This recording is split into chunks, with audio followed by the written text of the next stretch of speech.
जिस बेटे ने अपने पिता को सुरक्षित समझकर विदेश की फ्लाइट पकड़ी थी, उसे बिल्कुल अंदाजा नहीं था कि उसके पीछे उसके अपने घर में एक ऐसा खेल शुरू होने वाला है जो एक दिन शमशान घाट तक पहुंच जाएगा। जिस पिता ने अपने बेटे के लिए पूरी जिंदगी कुर्बान कर दी, वही पिता अपने ही घर में बेगाना बना दिया गया। लेकिन जब सालों बाद बेटे ने चिता पर पड़ा एक छोटा सा सुराग देखा, तो उसकी चीख सुनकर पूरा शमशान कांप उठा। यह कहानी है हरिनारायण शर्मा और उनके बेटे अर्जुन की। हरिनारायण जी एक सरकारी स्कूल में सेवानिवृत्त अध्यापक थे।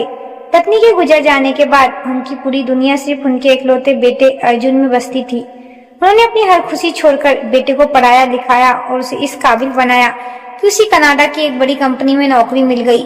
बेटे की सफलता देखकर हरिनारायण जी की आंखों में खुशी के आंसू आ गए। उन्हें लगता था कि अब उनके संघर्ष के दिन खत्म हो गए। कुछ ही समय बाद अर्जुन की शादी सोनल से हुई।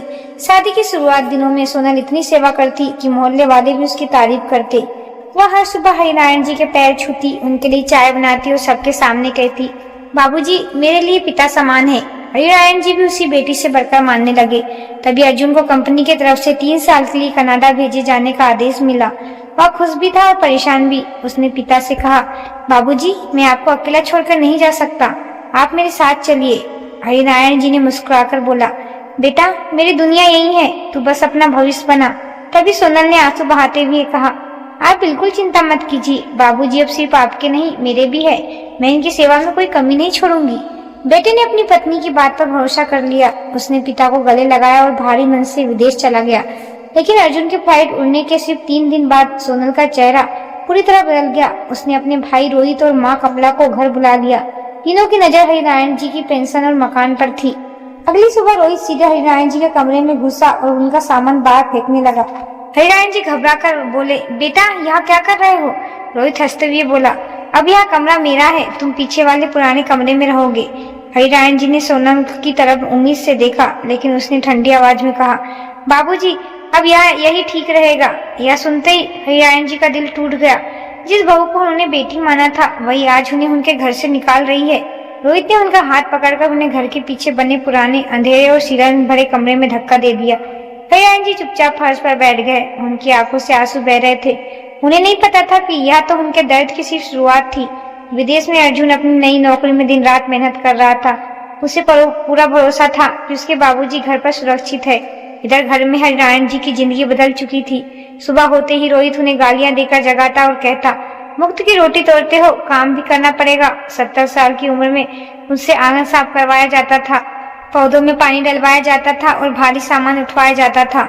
जरा सी देर होने पर रोहित उन्हें धक्का दे देता। सोनल यह सब देखकर भी अनदेखा कर देती। कुछ दिनों बाद हरिनारायण जी की पेंशन आने का दिन था। सोनल उन्हें बैंक ले गई। उनसे प्यार से कहा, बाबूजी आपकी उम्र हो गई है, पैसे संभालना अब आपके बस की बात नहीं, मैं सब देख लूंगी। भोले भाले हरिनारायण जी ने बिना कुछ समझे कागज पर हस्ताक्षर कर दिए। उस दिन से उनकी पूरी पेंशन सोनल के खाते में जाने लगी। अब उनके पास अपनी दवा खरीदने तक के पैसे नहीं बचे। हर रविवार अर्जुन वीडियो कॉल करता था। कॉल आने से पहले सोनल हरिनारायण जी को साफ कपड़े पहनाती, हाथ में चाय का कप दे देती और धीरे से धमकी देती, अगर अर्जुन को एक शब्द भी सच बताया तो उसे ऐसा झूठ बोलूंगी कि वह हमेशा के लिए तुमसे नफरत करने लगेगा। एक पिता अपने बेटे का दिल टूटते नहीं देख सकता था, इसलिए हरिनारायण जी हर बार मुस्कुराकर कहते, मैं बिल्कुल ठीक हूँ बेटा, सोनल मेरा बहुत ध्यान रखती है। कॉल खत्म होते ही साफ कपड़े वापस उतरवा लिए जाते। उन्हें फिर वही पुराने फटे कपड़े पहना दिए जाते और ठंडी अंधेरी कोठरी में बंद कर दिया जाता। धीरे धीरे खाना भी कम होने लगा। कभी एक सूखी रोटी, कभी सिर्फ नमक और पानी। कई रात ऐसी भी थी जब हरिनारायण जी भूखे ही सो गए। उनकी पुरानी बीमारी भी फिर बढ़ने लगी। लेकिन दवा मांगने पर रोहित हंसकर कहता, इतनी दवाई खाकर भी क्या करोगे, अब आराम करो। एक रात हरिनारायण जी पुराने संदूक में अपनी पत्नी की तस्वीर देख रहे थे। उनकी आंखें भर आई। उन्होंने तस्वीर को सीने से लगाया और धीरे से बोला, देखो हमारा बेटा कितना दूर है, उसे कुछ मत बताना, भगवान उसकी मेहनत बेकार नहीं जानी चाहिए। उसी समय बाहर खड़े रोहित और सोनल उनकी बातें सुन रहे थे। रोहित हंसते हुए बोला, दीदी यह बूढ़ा जल्दी मर क्यों नहीं जाता, जब तक यह जिंदा है घर पूरी तरह हमारा नहीं होगा। सोनल ने ठंडी मुस्कान के साथ जवाब दिया, सब्र कर, अब ज्यादा दिन नहीं बचे, मैंने इसकी दवाई भी बंद कर दी है।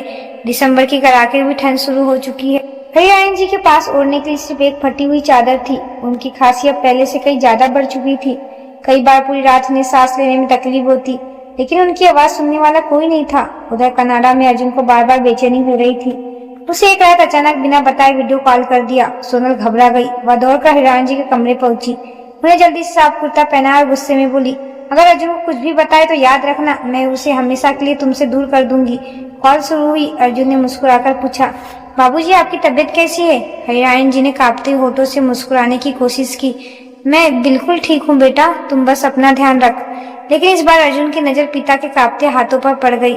उसे कुछ अजीब लगा। उसने कहा, बाबूजी आप बहुत कमजोर लग रहे हैं। सोनल तुरंत बीच में बोल पड़ी, अरे नहीं, यह मौसम बदल गया है ना, बस इसलिए थोड़ा असर है। डॉक्टर ने कहा है कि चिंता की कोई बात नहीं है। अर्जुन पूरी तरह संतुष्ट तो नहीं हुआ, लेकिन उसने बात वहीं छोड़ दी। 2 दिन बाद हिरायन जी की तबीयत अचानक बहुत बिगड़ गई। उन्हें तेज सांस चढ़ने लगी। उन्होंने किसी तरह दरवाजा पीटना शुरू किया। सोनल बेटा मेरी दवा। बाहर बैठे रोहित ने दरवाजे की ओर देखा और हंस पड़ा। दीदी फिर शुरू हो गया। सोनल ने बिना उठे जवाब दिया, दरवाजा मत खोलना, रोज रोज का नाटक है। कुछ देर बाद आवाज धीमी हो गई, फिर बिल्कुल बंद हो गई। सुबह जब रोहित ने दरवाजा खोला तो हिरायन जी जमीन पर पड़े थे। उनकी आंखें खुली थी, लेकिन सांसें हमेशा के लिए थम चुकी थी। रोहित एक पल के लिए घबरा गया। दीदी ये तो मर गया। सोनल का चेहरा भी सफेद पड़ गया। उसे सबसे बड़ा डर पुलिस का था। तभी उसकी माँ कमला ने धीरे से कहा, घबराने की जरूरत नहीं है। अगर लोगों को पता चला कि यह घर में मरा है तो मुसीबत हो जाएगी। हमें ऐसा करना होगा किसी को शक ही ना हो। तीनों ने वहीं बैठकर एक खतरनाक साजिश रच डाली। उसी समय सोनल ने अर्जुन को फोन लगाया और रोते हुए बोला, अर्जुन पिताजी नहीं रहे, जल्दी भारत आ जाओ। लेकिन उसने यहाँ नहीं बताया कि कौन से पिताजी। अर्जुन समझा कि उसके ससुर का निधन हो गया है। उसने बिना देर किए पहली फ्लाइट की टिकट बुक कर ली। उधर सोनल और रोहित ने हिरायन जी के शव को सफेद कफन में लपेटा और एक ऐसी चाल चली जिसके बारे में सोचकर भी किसी की रूह कांप जाए। शमशान घाट में चारों तरफ धुआं फैला हुआ था। मंत्रों की आवाज गूंज रही थी। अर्जुन टैक्सी से उतरते ही भागते हुए उस चिता के पास पहुंचा जहाँ सोनल, रोहित और कमला खड़े थे। सोनल सफेद साड़ी पहनकर जोर जोर से रोने का नाटक कर रही थी। अर्जुन ने उसके पास पहुंचकर कहा, मैं समय पर आ गया, पिताजी को आखिर विदाई दे देता हूँ। सोनल ने सिर झुकाकर आंसू पोंछने का अभिनय किया और बोली, जल्दी कीजिए, पंडित जी इंतजार कर रहे हैं। अर्जुन को अभी भी यही लग रहा था कि चिता पर उसके ससुर का पार्थिव शरीर रखा गया है। पंडित जी ने रोहित से कहा, बेटा अपने पिता को मुखाग्नि देने की तैयारी करो। रोहित कांपते हाथों से मसाल उठाने ही वाला था कि तभी तेज हवा का झोंका आया। चिता पर रखा सफेद कफन थोड़ा सा खिसक गया। अर्जुन की नजर अचानक मृत शरीर के दाएं हाथ पर पड़ी। उस हाथ में पीतल का एक पुराना कड़ा था। अर्जुन की सांस जैसे रुक गई। वह कड़ा उसने अपने पहले वेतन से अपने बाबूजी को दिलाया था। हिरायन जी ने उसे कभी हाथ से नहीं उतारे थे। अर्जुन की आंखें फैल गई। नहीं, यह नहीं हो सकता। वह पागलों की तरह चिता को और दौड़ा। रोहित ने उसे रोकने की कोशिश की, लेकिन अर्जुन ने उसे जोर का धक्का मारा। रोहित सीधे लकड़ियों के ढेर पर जा गिरा। पूरे शमशान घाट में अफरा तफरी मच गई। अर्जुन ने कांपते हाथों से कफन हटाया। अगले ही पल उसकी ऐसी चीख निकली कि वह मौजूद हर इंसान सन्न रह गया। बाबूजी! चिता पर उसके ससुर नहीं बल्कि उसके अपने पिता हरिनारायण शर्मा थे। उनका चेहरा सूखकर बिल्कुल बदल चुका था। गाल अंदर धंस गए थे, ओठ पर फट चुके थे और शरीर पर कई पुराने चोटों के निशान साफ दिखाई दे रहे थे। अर्जुन वही घुटनों के बल गिर पड़ा। उसने अपने पिता का सिर गोद में रखा और फूट फूट कर रोने लगा। मैं आपको अकेला छोड़कर क्यों चला गया बाबूजी, मुझे माफ कर दीजिए। सोनल, रोहित और कमला के चेहरों का रंग उड़ चुका था। उन्हें समझ आ गया कि अब उनका बचना लगभग नामुमकिन है। इतने में शमशान घाट पर एक बुजुर्ग कर्मचारी आगे आया। उसने कांपती आवाज में अर्जुन से कहा, बेटा कल रात ये लोग जल्दी जल्दी में शरीर लेकर आए थे। मुझे तभी शक हुआ था। तुम्हारे पिताजी के हाथ में यह पुराने कपड़ों का थैला था। इन लोगों ने उसे फेंक दिया था। मैंने संभाल कर रख लिया है, शायद ये तुम्हारे काम आए। अर्जुन ने थैला खोला। उसके अंदर एक पुरानी डायरी नहीं बल्कि एक छोटा सा बटन वाला मोबाइल फोन था। मोबाइल की बैटरी खत्म हो चुकी थी। अर्जुन ने उसे सीने से लगा लिया। उसी समय उसने पुलिस को फोन कर दिया। कुछ ही देर में पुलिस शमशान घाट पहुंची। अर्जुन ने कांपती उंगली से सोनल, रोहित और कमला की तरफ इशारा करते हुए कहा, इन तीनों ने मेरे पिता को मारा है, मैं इन्हें नहीं छोड़ूंगा। पुलिस ने तीनों को वहीं हिरासत में ले लिया, लेकिन अर्जुन को अभी भी नहीं पता था कि उस पुराने मोबाइल में ऐसी कौन सी रिकॉर्डिंग छिपी है जिसे सुनने के बाद अदालत में मौजूद हर व्यक्ति की आंखों से आंसू निकलने वाले थे। पुलिस ने सबसे पहले इस पुराने मोबाइल को चार्ज करवाया। जैसे ही फोन चालू हुआ उसमें एक कई छोटी छोटी वॉइस रिकॉर्ड मिली। पहले रिकॉर्ड सुनते ही कमरे में सन्नाटा छा गया। हिरायन जी की कमजोर आवाज आ रही थी, अर्जुन बेटा अगर तू कभी आवाज सुन रहा तो समझ लेना कि मैं तुझसे नाराज नहीं हूँ। तू अपनी मेहनत में लगा रहा, यही मेरे लिए सबसे बड़ी खुशी है। दूसरी रिकॉर्डिंग में उसकी सांसें तेज चल रही थी। आज 2 दिन से दवा नहीं मिली बेटा, लेकिन तू चिंता मत कर, मैं ठीक हूँ। आखिरी रिकॉर्डिंग सुनते ही वहाँ मौजूद हर पुलिस वालों की आंखें भर आई। अगर मैं तुझसे मिले बिना चला जाऊं तो अपने आप को कभी दोष मत देना। तू मेरा गर्व है, बस इतना वादा करना कि किसी बुजुर्ग को कभी अकेला मत छोड़ना। अर्जुन मोबाइल को सीने से लगाकर बच्चों की तरह रो पड़ा।